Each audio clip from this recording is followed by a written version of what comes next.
guys ඉතින් කොහොමද ඉතින් ඔන්න අද තවත් ලස්සන ලොකේෂන් එකකට යන්න හදන්නේ මේ ඉතින් ඔයාලා ගෙස් කරන්න පුළුවන් ඔයාලා හැමෝටම මේ ලොකේෂන් එක කොහෙද කියලා ඉතින් බලාගෙන ඉන්න ඉස්සරහට vlog එක මොකද වෙන්නේ කියලා අපි යමු එන ඉස්සරහට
ඉතින් උන් අපි ඇවිල්ලා තියෙන්නේ මේ ලස්සන ලොකේෂන් එක ඔයාලා දැන් දන්නවා කොහෙද කියලා අපි ඉන්නේ ගාල්ල ඉඳන් කිලෝමීටර්ස් 10ක් දුරින් තියෙන යාර තමයි අපි ඉන්නේ ඉතින් අර හැමෝම දන්න DJ විමල සුරේන්ද්‍ර ජලාශය කියන්නේ මෙන්න මේකට තමයි ඉතින් ඔයාලට වෙන්නම ඉතින් මේකේ අතීත කතාව මම කියන්නම් ඕනේ ඉස්සරහට හරි ලස්සන ලොකේෂන් එකක් ඉතින් ලස්සන වැඩකට ෆොටෝ ෂූට් වලට මාරම ලස්සන ලොකේෂන් එකක් ඉතින් අලත් එන්න ඇවිල්ලා බලන්න මේ ලස්සන මොන වගේද කියලා අද බැහිබර කාලගුණයක් තියෙන දවසක් ඉතින් අතරම හරිම ලස්සන ලොකේෂන් එකක් ඉතින් හැමෝම ඉක්මනටම vlog එක enjoy කරන්න ගමන් subscribe කරන්නත් ඕනේ හරිද මම පෙන්නන්නම් ලොකේෂන් එක අපිට බලන්න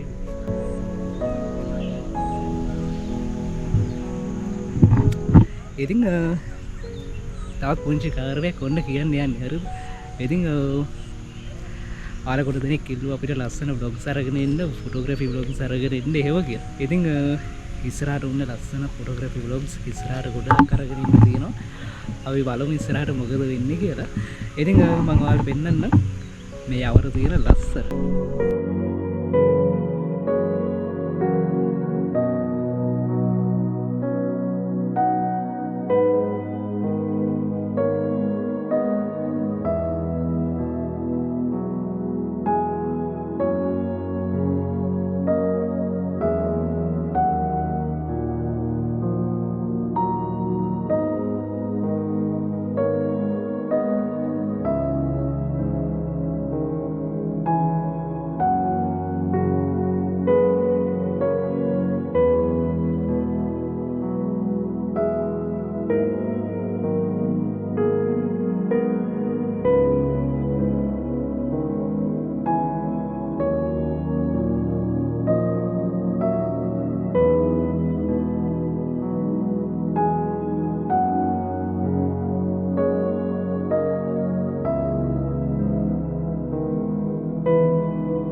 ඉතින් අද ලස්සන ලොකේෂන් එකට ඇවිල්ලා ඉන්න වගේම තමයි මේ ලස්සන කතාවක් කියන්න යන්නේ හරිද?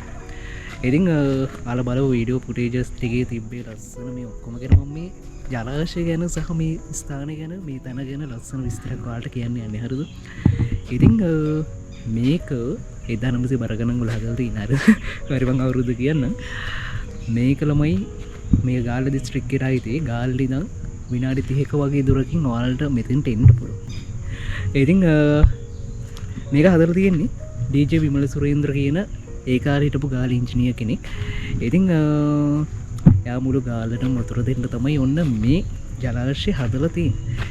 ඉතින් හරි ලස්සන ප්ලේස් එක හරි ලස්සන විදිහට හදලා තියෙනවා. දැනට මේක සංචාරක කර්මාන්තයට අදාළ තැනක්. සංචාරකයෝ තමයි මෙතන දැන් වැඩි හරියක් ඉන්නේ. දේශ විදේශ අය හැමෝම ඉන්නවා. ඉතින් ඔයාලගේ ඔන්න ඕනෙම වැඩක්. ඒ කියන්නේ ඕනෙම මෙතන පික්නික් එකක්, ෆොටෝ ෂූට් එකක් මේ වගේ ඕනෙම දෙයකට පාවිච්චි කරන්න පුළුවන් ලස්සන තැනක්. ඔයාලා මම හිතන්නේ ෆොටෝ ෂූට් එකක් වගේ කරනවා නම්, වීඩියෝ ෂූට් එක, ෆොටෝ ෂූට් එකක් වගේ කරනවා නම් මෙතෙන්ට මම හිතන්නේ ගෙවීමක් කරන්න ඕනේ. සහ මෙතෙන්ට එනවා නම් ඔයාලා කපල්ලයක් වගේ මෙතෙන්ට එනවා නම් ටිකට් එකක් රුපියල් 100ක් වගේ වෙන්නේ. ඉතින් එක්කෙනෙකුට රුපියල් 200කින් වැඩි ෂේප් කරගන්න පුළුවන්. ඉතින් වීඩියෝ බලනකම ඉක්මනට වීඩියෝට දාන්න ලයික් එක, කමෙන්ට් එකක් දාන්න. ඔයාලා මේ ලොකේෂන් එකට ඇවිල්ලා තියෙනවා. ආලගේ එක්ස්පීරියන්ස් එකක් පාලින් කමෙන්ට් කරගෙන යන්න තමයි කරන්න එපා. ඉතින් මේ ලස්සන බලමු අපි. ඉතින් පේනවද දන්නේ නැහැ මම ඉස්සෙල්ලා බෙන්නු විදිහට අර ලස්සනට තියෙනවා මේ බලන් ඉන්න අපිට එපා වෙන්නේ සබා දහමත් එක්ක අපේ ජීවිතේ ගත කරද්දී හරි ලස්සනයි හරි සුන්දරයි. ඉතින් නේද? ඉතින් අපේ මේන් channel එක බලන ළමයි ඔලිද ගවිෂාන් මේන් channel එක බලන ළමයි දන්නවා. ඉතින් අනිවාර්යයෙන් මේ channel එක තුන subscribe කරන්න. ඉතින් අපි වීඩියෝ ඉස්සරහට බලමු මොකද වෙන්නේ කියලා. තවත් වැඩ ගොඩක් අද දවසේ ඇතුලේ තියෙනවා කරන්න. ඉතින් ඉස්සරහට බලාගෙන ඉන්න මොකද වෙන්නේ කියලා.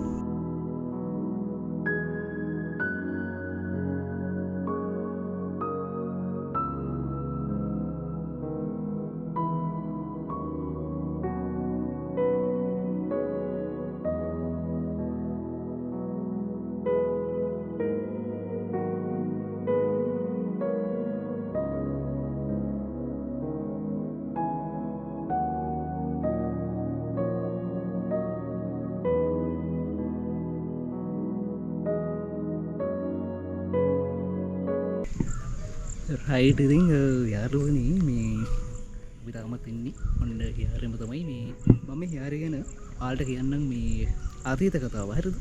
ඉතින් මේකේ අතීත කතාව තමයි මම කලින් කිව්වා වගේම ඩීජේ විමල සුරේන්ද්‍ර කියන කෙනා තමයි මේක හදලා තියෙන්නේ. ඉතින් අක්කර 65ක අක්කර 55ක වපසරියක් තියෙනවා මේ ජලාශය. ඒත් එක්කම අක්කර 200 ගානක වගේ භූමි ප්‍රමාණයක් තියෙනවා. 2004 වගේ තමයි උන්න මේ ජලාශය හදලා තියෙන්නේ. මුළු ගාල්ල නගරයට වතුර දෙන්න තමයි මේ ජලාශය හදලා තියෙන්නේ. ඉතින් හය ටික තමයි අපිට තියෙන විස්තරය කියන්න. හරිද? ඒත් එක්කම මේ ගාල්ලේ තියෙන තවත් ලස්සන ලොකේෂන් එකක් කලින් කිව්ව විදිහටම ගාල්ලේ නම් කිලෝමීටර් 20ක විතර දුරක් තියෙනවා. අර වාහනේ කෙනවන විනාඩි 30කින් වගේ පැය භාගකින් වගේ මෙතනට එන්න පුළුවන්. ඉතින් ඒත් එක්කම එන පාර ගැන ගත්තොත් සාමාන්‍යයෙන් කාර් එකක් වගේ එන්න පුළුවන්, වාහනයකට එන්න පුළුවන්. ටිකක් උස වාහනයක එනවා ගොඩක් හොඳයි. මොකද කඳු සහිත ප්‍රදේශයක් තියෙන්නේ.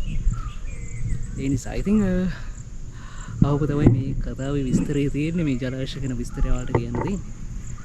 ඉතින් vlog එක ඉස්සරහට බලාගෙන ඉන්න මොකද වෙන්නේ කියලා. තවත් ලස්සන වැඩ ගොඩක් තියෙනවා අද දවසේ ඇතුලේ. ඉතින් අද මේ vlog එක ඩේ vlog එකක් විදිහට එක තමයි යන්නේ. ඉතින් හැමෝම ඉක්මනට subscribe කරලා තියාගන්න. අපි ඉස්සරහදී හම්බෙමු.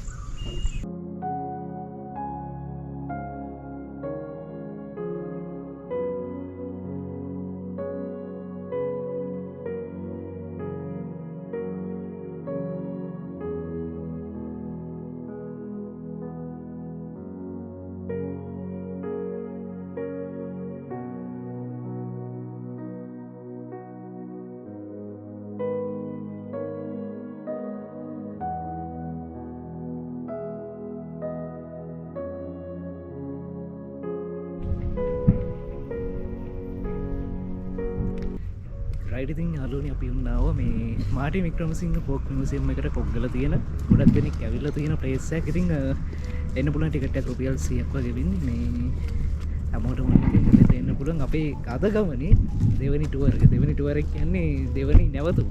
ඉතින් අපි බලමු අද සම්පූර්ණ මියුසියම් එකම.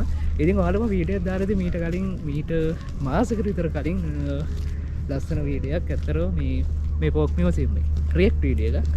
ඉතින් අද සම්පූර්ණ වීඩියෝයක් උන්වහන්ට බලා ගන්න පුළුවන් මේ මාර්ටින් වික්‍රමසිංහ ෆෝක් මියුසියම් එක ඇතුළේ. අපි යන් ඉස්සරහට.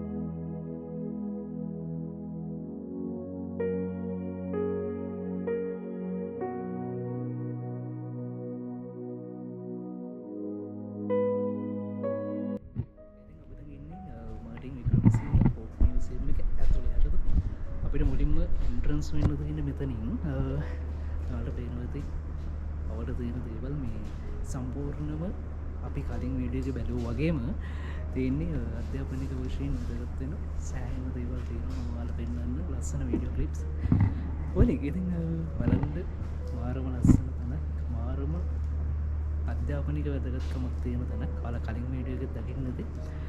ඒ වගේ තැනක් තමයි ඉතින් මාර්ටින් වික්‍රමසිංහ ෆෝක් මියුසියම් එකෙන් අපි ඉස්සරහට ගිහින් බලමු තව මේකේ මොනවද තියෙන්නේ කියලා. අපි ඉස්සරහට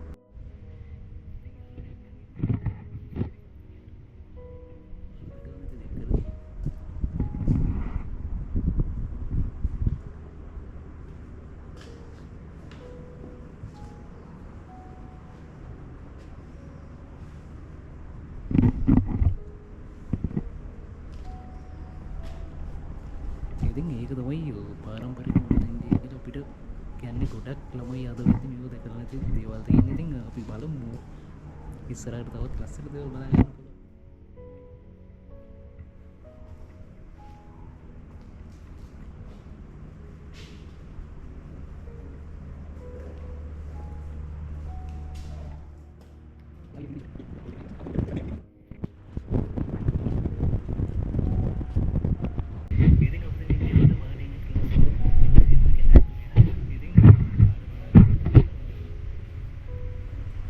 මේක ඇවිල්ල සෑහෙන්න ලොකු අපසරියක අක්කර දහස් ගානක විහිදලා තියෙන තැනක්. ඉතින් මාර්ටින් වික්‍රමසිංහ කියන කෙනා ගැන අපි කතා කරමු.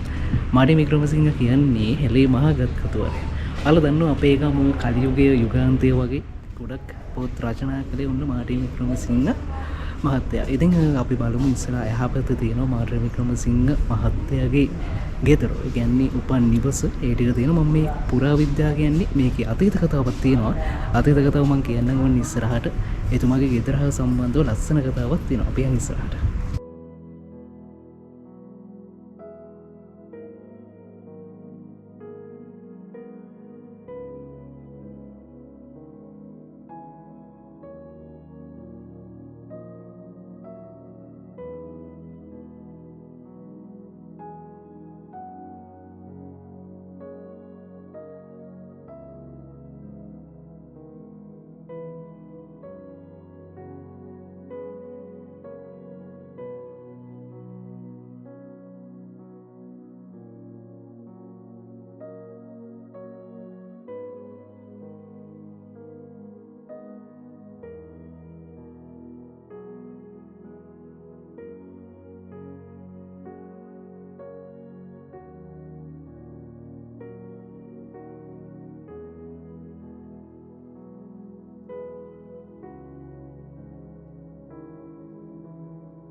ඉතින් අපි දැන් ඉන්නේ මේ මාටින් වික්‍රමසිංහ මහත්තයාගේ ඔබන් නිවස ළඟ. නිවස තුළේ ඔයාලට පේනවා බලන්න පුළුවන් මේ අපි යන් ඔහොම ඇතුළට මේ නිවස තුළේ මොනවද තියෙන්නේ කියලා බලන්න.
Then ඔක්කොම මේ සීන් ටික.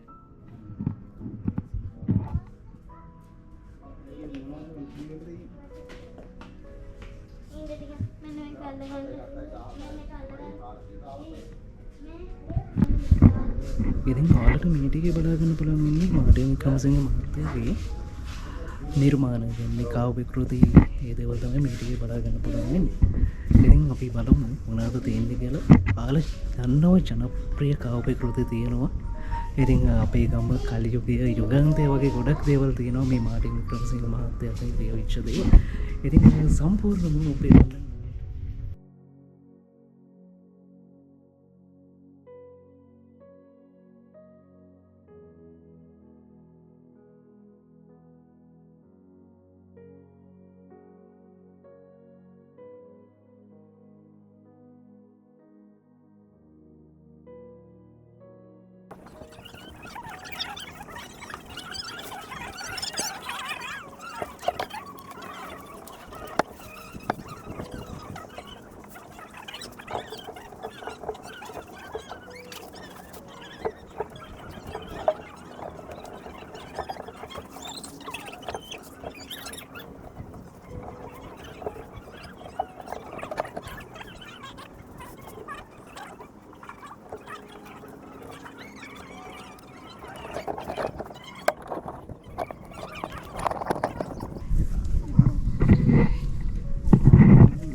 ඉතින් ඔයාලට පුළුවන් මෙහෙට ආපුතින් ඔයාලා මේ මියුසියම් එක බලලා ඔයාලගේ අදහස් උන්ද පොතක් තියෙනවා ලියලා යන්න පුළුවන්. ඉතින් ඔන්න ගබීගේ අදහස ලියලා තියෙන්නේ.